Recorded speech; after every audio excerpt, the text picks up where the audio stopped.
En Grès, 160 individus condamnés pour terrorisme vont sortir de prison dans les années à venir. Qu'est-ce que vous répondez à ceux qui, à gauche, vous disent bien que suivre, surveiller ces individus après leur peine de prison, c'est infliger une peine après la peine?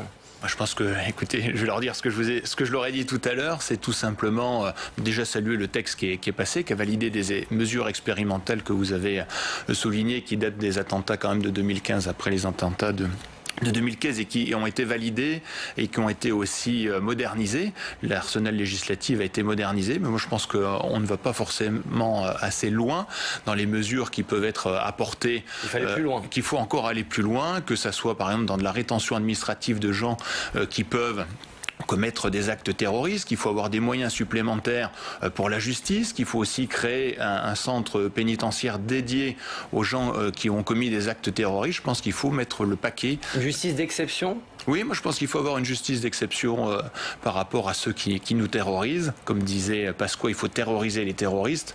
Je pense qu'au bout d'un moment, il a raison.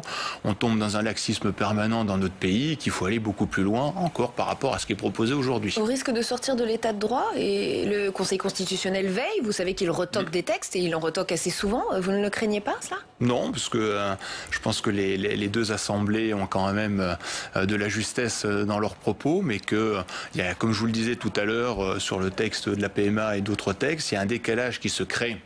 On l'a vu avec l'abstention aux dernières élections, il y a un décalage qui se crée entre la population et les mesures qui sont prises avec le Conseil constitutionnel, parfois qui peut retoquer certains textes, ou la Cour de justice européenne qui peut adoucir une partie de notre souveraineté et des textes qu'on peut voter. Donc, mais le droit est là pour apaiser les colères, justement. Il y a la colère populaire qui est tout à fait légitime, mais il y a les élus que vous êtes, il y a les sages qui forment le Conseil constitutionnel pour calmer cette colère et puis créer un cadre. C'est tout le principe de l'état de droit. Oui, mais la colère, quand on voit les sondages pour Marine Le Pen, en faveur de Marine Le Pen, la colère dans le pays, elle est là. Je pense que si les gens votent Marine Le Pen, c'est qu'il y a des bonnes raisons et que ce décalage... La réussite n'a pas été si forte que cela au régional. Là, c'est des candidats sortants qui ont été réélus avec beaucoup de brio, que ce soit des candidats de droite ou de gauche qui étaient sortants, donc qui ont un bon bilan, qui ont défendu leur bilan au niveau du territoire. Je ne sais pas si ça sera vraiment le cas dans les prochains mois au niveau de l'élection présidentielle. Allez, Audrey.